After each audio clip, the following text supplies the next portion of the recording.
My parents warned me not to look out the window at night. I just discovered the horrifying reason why. Ever since I was a baby, my parents always told me, don't look out the window at night. I always asked them why, but they would just shrug it off with a creepy smile. As I grew older, I stopped questioning it, but I just never could have guessed the horrifying secrets my parents were hiding. Everyone in my town also followed this weird tradition, so I thought it was normal. That was until I went to college and noticed that none of the other kids were like this. So during Christmas, when I went to my parents' house, I remember them telling me not to look out the window. I gave them a smile and a small chuckle before telling them I wouldn't. However, curiosity struck me the moment they left the room. As I lay in the dark, I came to a decision. I was going to look out of the window. Just as my hand came to the sheer white curtain of the guest room, I paused. My mind flashed to that one time when I was 12. My parents were talking in the kitchen. I was home with the flu and was about to make my way to the sink for some water, but I stopped at the doorway. I hid behind the wall, peeking my head out from the doorway just an inch. My mother was crying and my father was holding her and rocking. That poor little girl. I feel horrible for her family, whispered my mother. My father just nodded and continued holding her. I went back to my room after that. Several hours later, my dad came up to my room with several pieces of wood and boarded up my windows. What are you doing that for, Dad? I asked him. Oh, it's nothing. Just safety reasons, he replied. I learned at school the next day that a little girl was found dead the previous morning, the window broken and curtains torn. I snapped back to the present. My hand drew back from the curtain. I shook my head, cursing myself for being so weird. What was the worst that could happen? It was just a window, it couldn't hurt me, right? As I reached my hand out again, my instinct was telling me to stop.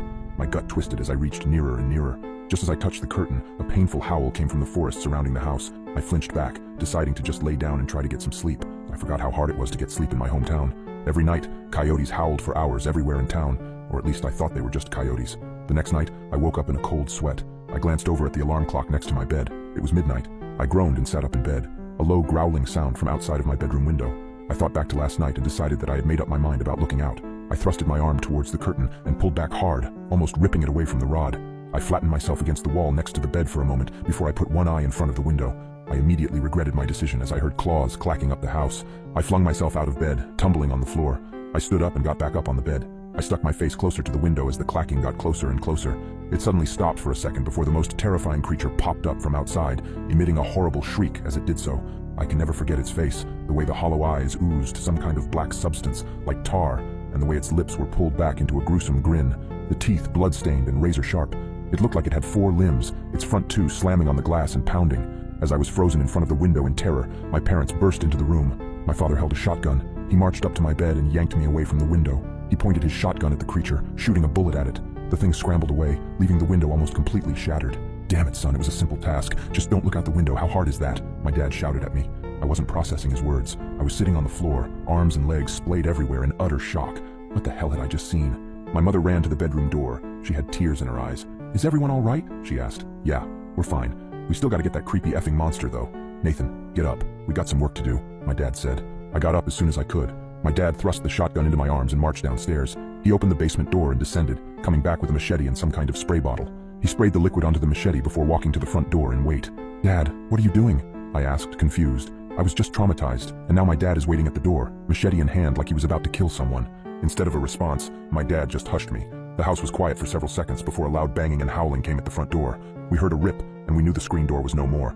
The wood of the interior door started to splinter, and I took a few steps backward. My dad glared at me. Nathan, now is not the time for this. Point the goddamn gun and get ready to shoot. I aimed the gun at the door, trying to find the spot where the howling was coming from. The door was strong, but it wasn't indestructible. The creature burst through the door, and I pulled the trigger in a moment of terrified panic. My dad knelt down and brought his machete down on the abomination's head. The howling ceased, and my mom rushed forward with a tarp to cover the spot where the door was destroyed. Honey, are you okay? My mom asked for the second time that night. She came up to me and kissed my cheeks, as if to make sure I was still there. She went over to my dad and did the same. We're okay, both of you, get in the basement. I gotta clean this up. I asked, basement? Why the basement? Everything was going by at the speed of light, and I couldn't help but question everything that was happening at the moment. Let's just get in the basement. Your father needs to clean up, my mom said, grabbing my arm and pulling me to the basement. We sat on the couch down there for what seemed like hours before my dad came in and put the machete up. He sat on the chair in front of us with an exhausted sigh. The three of us sat in silence for a few minutes. In that time span, my brain was able to come up with a coherent sentence. Dad, what was that thing? He just looked up at me, eyes dark, and said, Where do you think that howling came from?